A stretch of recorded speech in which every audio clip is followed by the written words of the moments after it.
This is your coffee break on the HAN Network. It's Thursday, September 17th, and this is your coffee break on the HAN Network. I'm Kate Czaplinski, bringing you all of this morning's headlines in Southwestern Connecticut. We also have a big day today of broadcasting. Coming up later after your coffee break at 1 o'clock is the Yankee Fisherman, and then HAN Arts and Leisure, which was previously an audio-only show, is going to be premiering at a new time today at 2 o'clock. And then, of course, later on, we'll be in Greenwich for boys soccer. But first, going to be bringing you the headlines today, including that Bridgeport Democrats narrowly voted Wednesday to give a fallen ex-mayor a second chance. Joe Ganem's uncanny popularity, despite 7 years in federal prison on corruption charges, propelled him to victory over embattled Mayor Bill Finch in the party primary, according to the Connecticut Post. Final totals had Ganem at 6,264 votes and Finch with 5,859. The official tally includes 508 absentee ballots for Ganem and 722 for Finch, who will resort to a political maneuver to gain a spot on the November ballot. Ganem claimed the win at about 9 o'clock last night, riding an apparent wave of nostalgia. Critics argue amnesia for his 12 years as Bridgeport's chief executive. In Stratford's primary, 3 endorsed candidates, including an incumbent town councilman, lost in Wednesday's primaries. The Stratford Star reports that primary challengers and anti-sewer sale candidates won big Wednesday. You can read the full story on that at stratfordstar.com.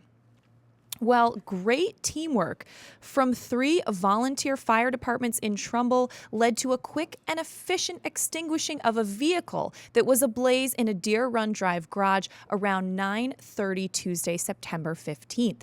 According to the Facebook page of the Long Hill Volunteer Fire Company No. 1, the 3 departments, Trumbull Center, Long Hill, and Nichols, responded to a call of a reported structure fire near the Trumbull Center district that came at around 9:30.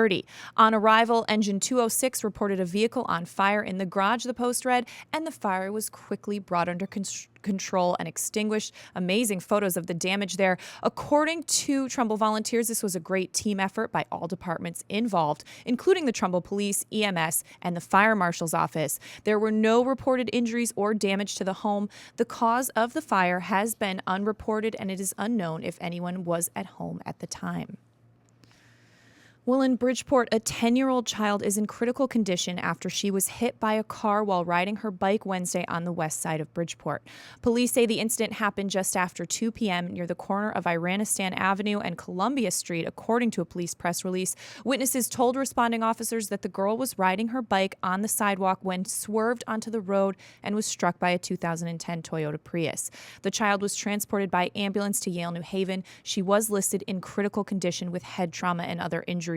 Officers at the scene spoke with the driver of the Prius, also not identified, who is cooperating with the investigation. Police are asking any witnesses to the incident to contact Bridgeport Police at 203-581-5201. Father Colin McKenna, who often said Mass at Sacred Heart Church in Georgetown and died September 9th after being struck by a Metro North train in Westport, was remembered this week, according to the Wilton Bulletin. Father Reggie Norman recalled him as a very smart young man whose greatest ability was to speak the truth. Norman is pastor of Our Lady of Fatima Church in Wilton and often says Mass at Sacred Heart, as McKenna did. According to Norman, Colin suffered as most priests do on behalf of the people we serve. And he referenced physical problems that McKenna had, which he did not specify, saying, quote, Colin suffered much of his adult life and still took care of other people. He always stood up for the marginalized and was an advocate for them. McKenna was laid to rest Tuesday in the priest circle at St. Michael's Cemetery in Stratford following a massive Christian burial at St. Augustine's Cathedral in Bridgeport. The main celebrant was the Most Reverend Bishop Frank Caggiano, who also gave the homily. Contributions in memory of McKenna may be made to the clergy support through Catholic Charities, and that's at 238 Jewett Avenue in Bridgeport. A former 7th grade teacher at Middlebrook School in Wilton, who was charged with risk of injury to a child and 4th-degree sexual assault, had a pretrial hearing at Bridgeport Superior Court on Tuesday, September 15th. Dr. Timothy Leonard now has a disposition hearing scheduled for October 20th. The Wilton Bulletin received notice of Leonard's hearings through the Connecticut statewide Automated Victim Information and Notification Program. Before being statutorily sealed, Leonard's court files listed not guilty pleas on charges of risk of injury to a minor, a Class C felony, and 4th-degree sexual assault, a Class A misdemeanor. Leonard is represented by an attorney from Maya Murphy PC, which has an office in Westport. His attorney could not be reached for comment. Leonard was arrested on the evening of February 10th when Trumbull police found him with a 14-year-old boy in a Jeep Cherokee in a parking lot on Quarry Road. Police said during the course of speaking to the pair, it was determined they had engaged in an intimate act while parked in the vehicle.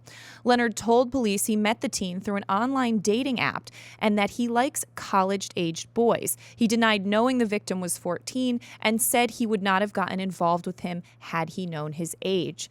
Leonard was released after posting a $10,000 bond. He also taught at Sacred Heart University and was a teacher at Middlebrook School from 1996 to 2006 until his resignation on June 30th of this year. Following his arrest, the Wilton Public School District launched an independent investigation, and the superintendent there told the Bulletin that the district is currently waiting to hear more from the prosecutor in that case.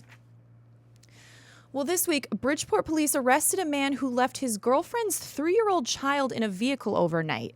22-year-old Jeffrey Majas Jr.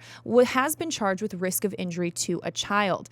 Last Saturday, a 911 call came in from a woman stating that she found a 3-year-old child in a motor vehicle on Arctic Street who was left there overnight. A witness at the scene of the incident stated that she saw the child in the vehicle crouching in the middle section of the vehicle between the front and back seats. The witness found the door unlocked, removed the child from the vehicle, and held on to the child until the medics arrived. Upon arrival on scene, police officers were joined by medical professionals who examined the child, finding no injuries.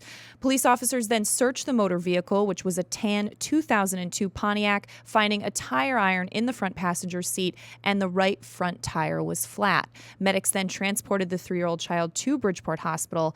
Police officers left the scene to visit the address initially where the car was registered. The registered owner told police that the vehicle was used by her grandson, who later turned out to be Majas, who lives with his girlfriend at an address near where the vehicle was found. Police officers left the home and visited the alternate address, and in doing so, found the child's mother. The child's mother was reportedly unaware that the child was not in the home. She stated that she was working the night before until 2 a.m., and when she returned home, she assumed the child was in the room with her boyfriend. Police officers later found the boyfriend, and Majas admitted that he had had a lot to drink that night and went inside the home to get something and simply fell asleep in the bedroom. He was arrested on the scene without incident. Switching gears now, I'm excited to be joined again by Donald Eng, who used to be on the Traffic and Weather Command Center. Now you run our history reports every weekday, Don, but we're happy to have you back, giving us a look at the weather. It's like a throwback Thursday. It is. Here I am. It's old times. So tell us what the weather's like for today, Don. In a word, beautiful. Sunny with a high near 82 today. Not really very breezy at all. Maybe a 5-mile-an-hour wind or so. Tonight, clear and cool, perfect sleeping weather down to about 59 degrees. And tomorrow, patchy fog early and then sunny with a high near 84. Nice weekend, too. A little bit of a foggy start to Saturday, then clearing up and sunny, 78. Clear and cool overnight, and a partly to mostly sunny day on Sunday with a high near 76. Can't complain. Sunny, warm days, cool, clear nights. What's not to like? All right. Thanks, Don. We're going to take a quick break, and when we come back, Don's going to be joining us again to give his history report, and we have a lot more news coming up after this.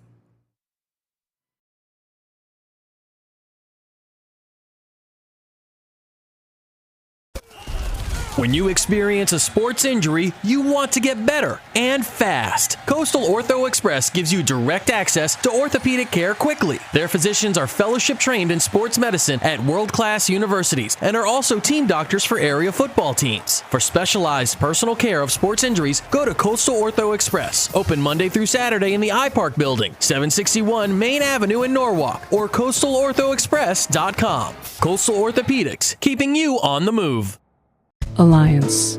We are an industry leader in coordinating transportation for large events such as corporate road shows, conferences, and special events. Our team of experts understands the dynamics and logistics of high-pressure situations and complex arrangements, all within a rapidly changing environment. Since 1999, we have added charter jets, event management, and personal protection to our range of services. Mention this ad for $25 off your next round-trip reservation. Alliance and you. Together, we can achieve the extraordinary. 855-546-6996 or alliancelimo.com. While the temperatures are cooling down, the fall bite is heating up. Albies, bonita, blackfish, alligator blues, and stripers are following the large schools of bait that are abundant in the Long Island Sound. If you love the New England coast during autumn, this is the time to be on the water. The latest from Shimano, Quantum, Avet, Hoagie, Phase 2 and more are in stock and ready to go at the dock shop. And don't mind those fall breezes with jackets, hats, gloves, and fleece from Grundens and Stormer. The dock shop will keep you warm and dry. Boater, beach bum, fisherman, or simply love the New England coast, this is a unique place to shop. The dock shop, now in 2 locations, 51 Tokenique Road, Darien, 609 Riverside Avenue, Westport, or on the web, dockshop.com. And we're back with more of this Thursday edition of your Coffee Break on the HAN Network. I'm Kate Czaplinski, joined now by Donald Eng, who is going to give us a look back on this day in history. Don? Well, thanks, Kate. It was a landmark peace deal that ironically resulted in the violent death of one of the men who signed it. But first we go to 1787, the Constitution of the United States of America, formally signed by the delegates at the Constitutional Convention in Philadelphia. That's George Washington there chairing the committee.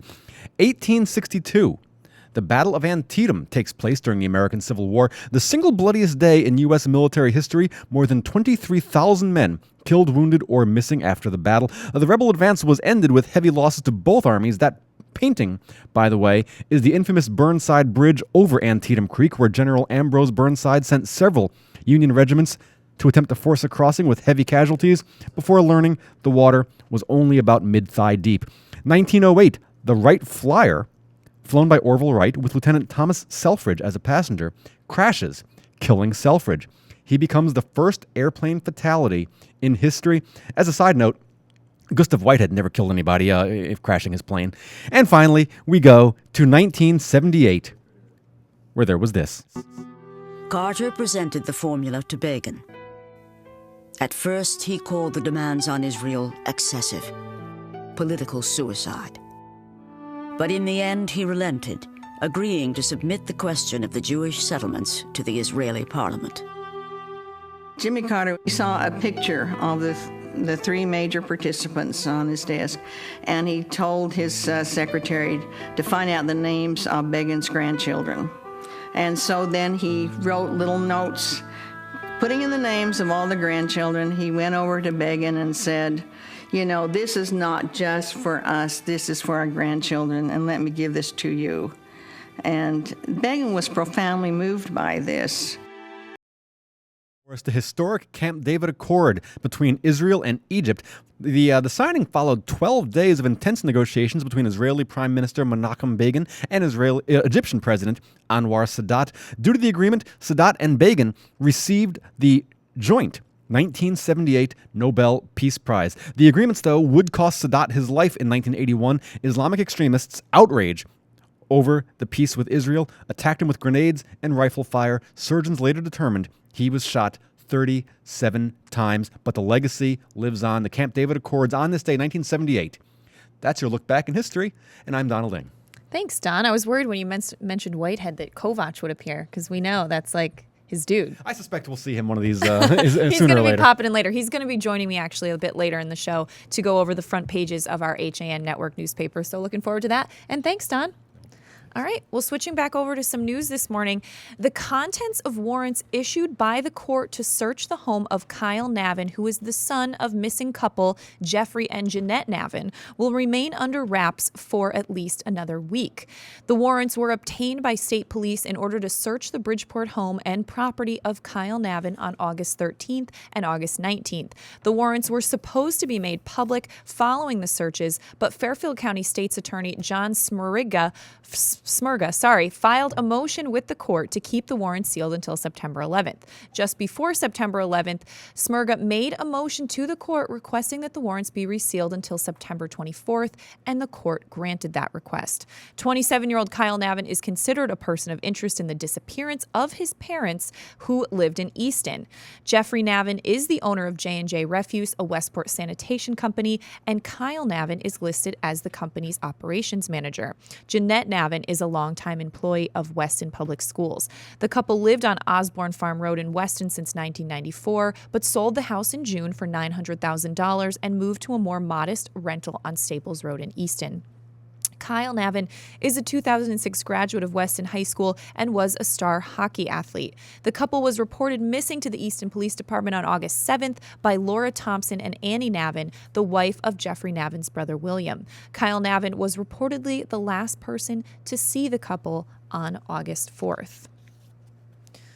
Well, in Milford, Bridges, which is a community support system, plans to establish a young adult drop-in center in an existing retail space at 570-572 Boston Post Road in Milford. The Planning and Zoning Board unanimously approved a special permit and site plan review for the project at its meeting earlier this month.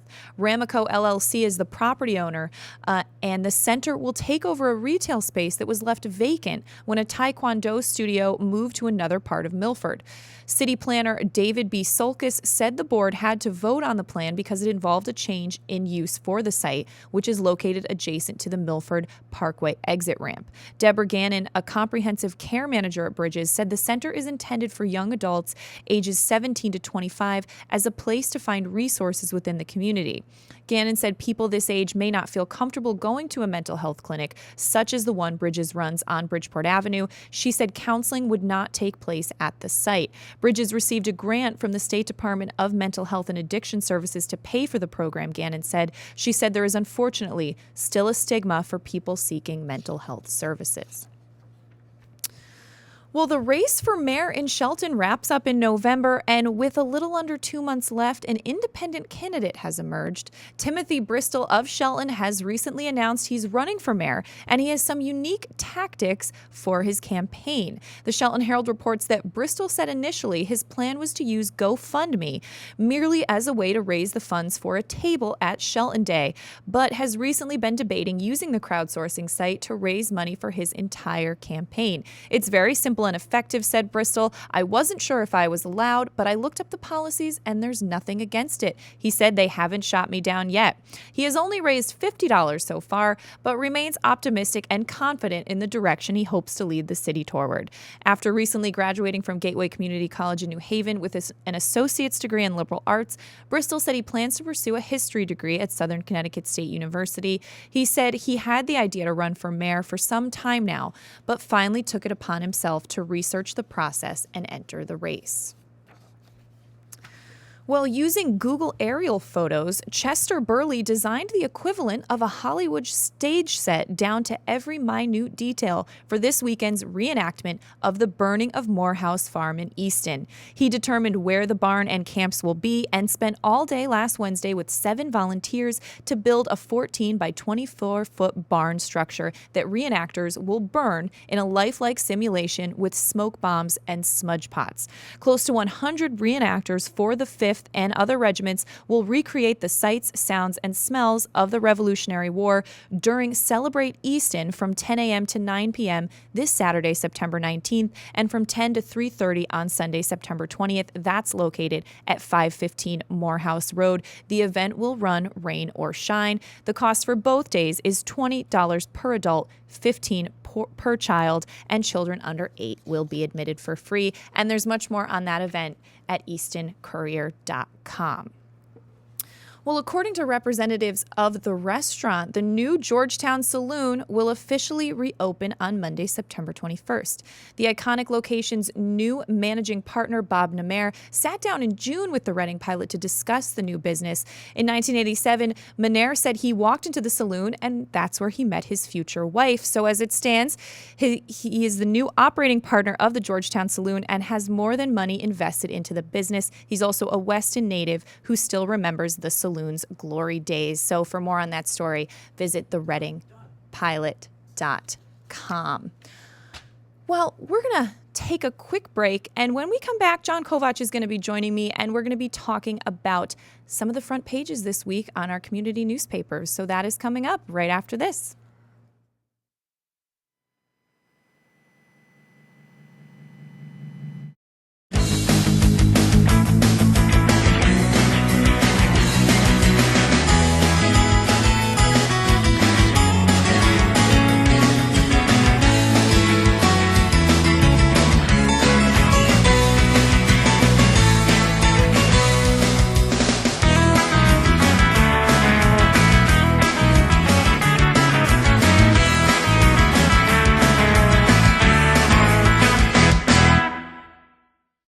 Highcote Rockefeller Estate is Westchester County's top cultural attraction and is now open for the season. Don't miss out. Go online to hudsonvalley.org to plan your visit. Take a drive out to beautiful Sleepy Hollow, New York, and enjoy Highcote's stunning architecture, breathtaking gardens, expansive art galleries, and commanding Hudson River views. From world-class art by Picasso and Warhol to expertly tended gardens, there's something for everyone. Highcote Rockefeller Estate, a National Trust for Historic Preservation landmark. Back to school means back to busy, and Stewart's Market can save you precious time by stocking all of your favorite essentials under one roof. For a healthy start to school, we have all the ingredients. Walter Stewart's, your family-owned fresh local market, 229 Elm Street and at stewartsmarket.com. Does buying a car leave you feeling like you're chasing your tail? Head straight to Pamby Chrysler Jeep Dodge and Ram and take car buying in a whole new direction.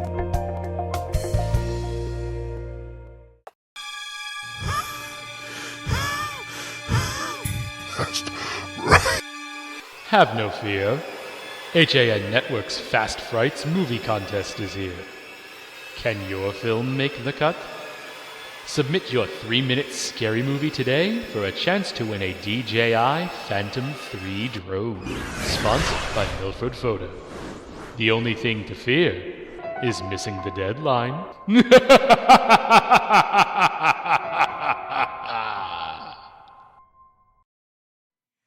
And we're back on this edition of your Coffee Break on the HAN Network. It's Thursday. That means it's time to take a look at the front pages of our HAN Network newspapers that are on newsstands today. And for that, of course, I am joined by our wonderful editorial director, John Kovach. John, welcome. Morning, Kate. Good Glad morning. to be back. So I'm glad to be back. And I'm glad you're back. And we You're were out glad to yesterday. be back, we were too. out yesterday during Yeah. production day when you were here kind of, chugging along, helping all the papers get done. So what are you taking a look at right now?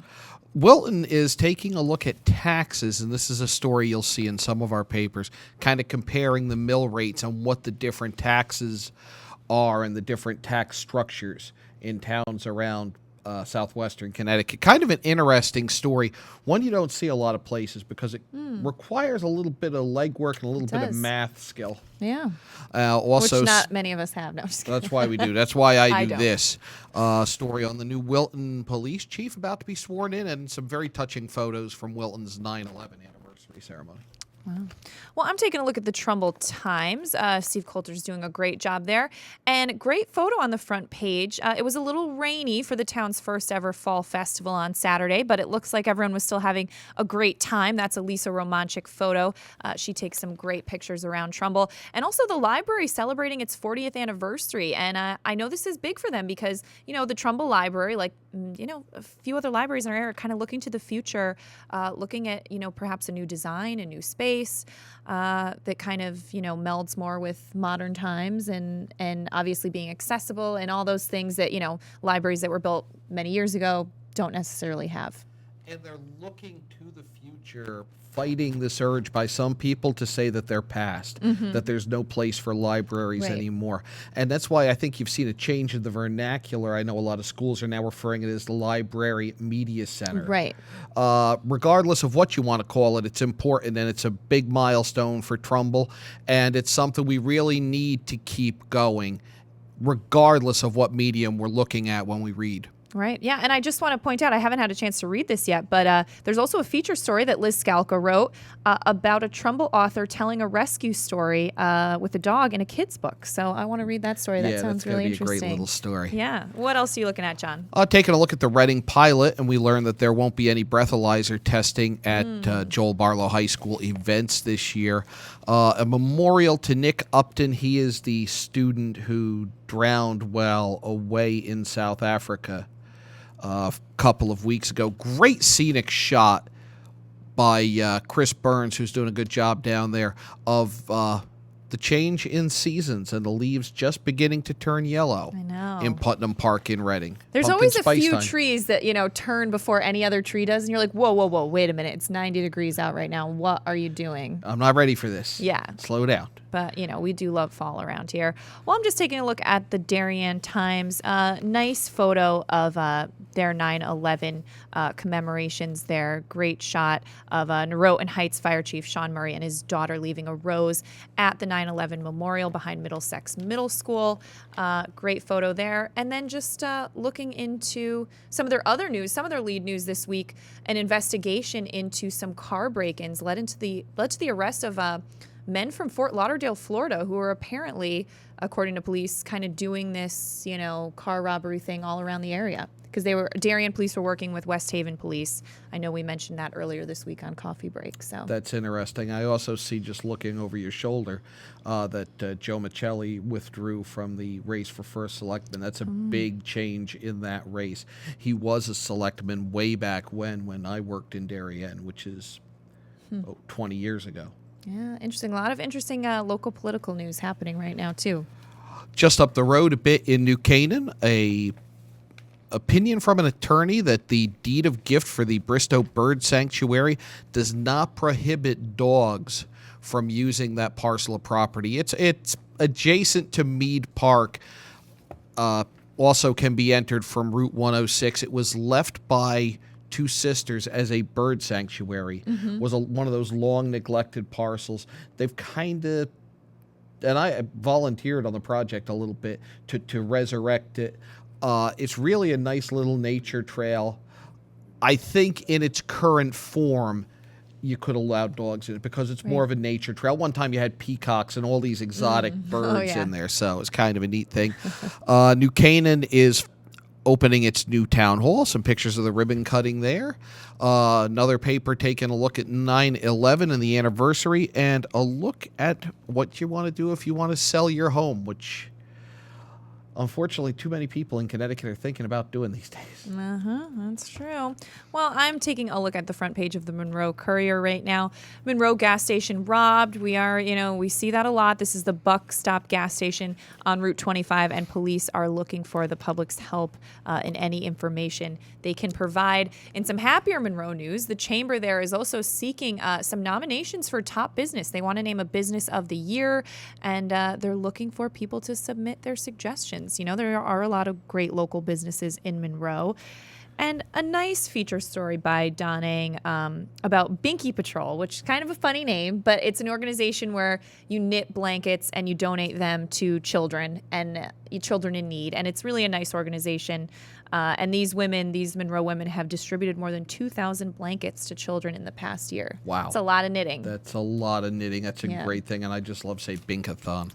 Binkathon, I know. A couple of stories that you talked about earlier on Coffee Break on the front page of the Weston Forum, Kate. The warrants being sealed in the Navin case.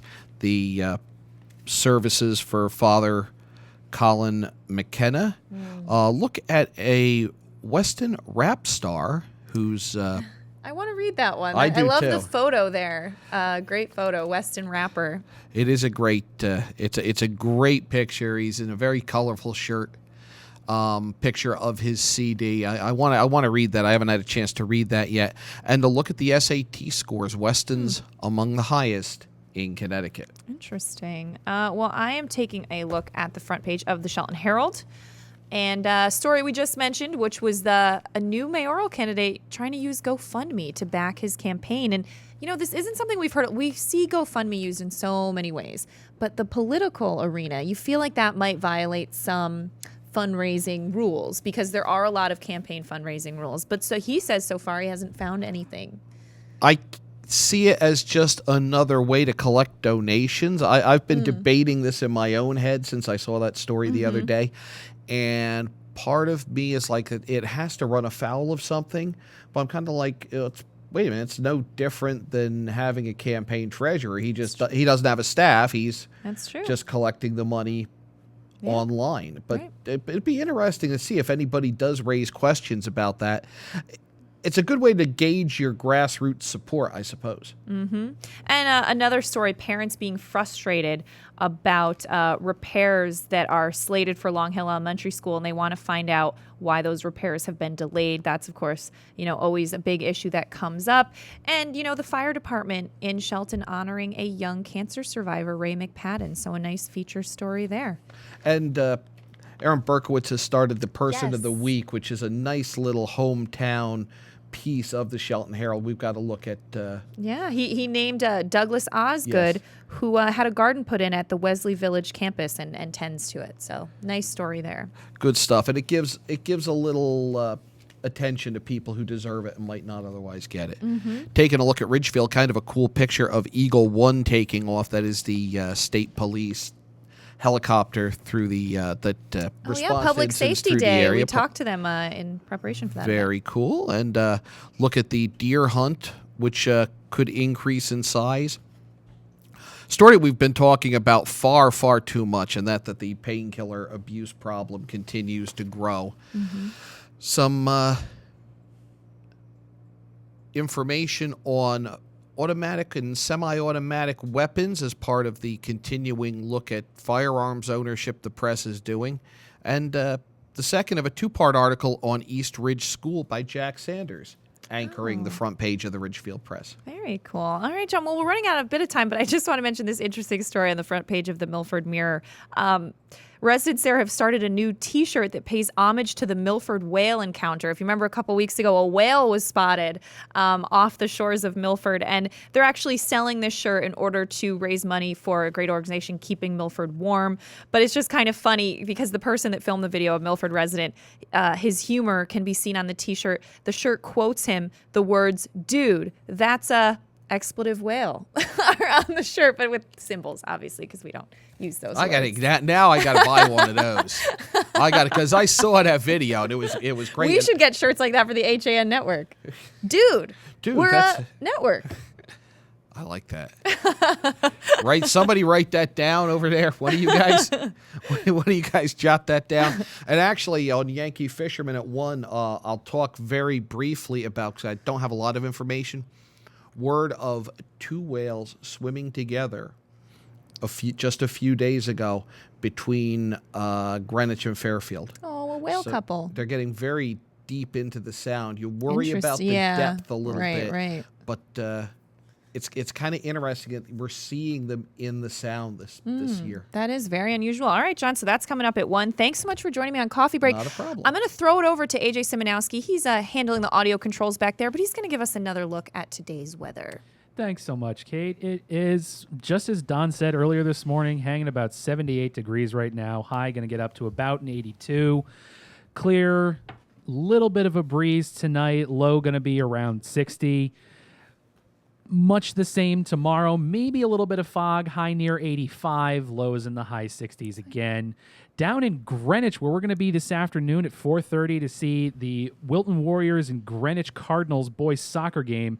80 degrees, sunny. It's going to be a great day. Awesome. All right, AJ. Well, we'll all be there, and I'm happy that it's going to be good weather for that. So we're going to wrap up your coffee break, but just want to remind you, 1 o'clock, Yankee Fisherman, 2 o'clock, Arts and Leisure. They're going to be talking mobster movies and a lot more, and then boys soccer live at 4:30 in Greenwich. So thanks for watching. We'll be back tomorrow.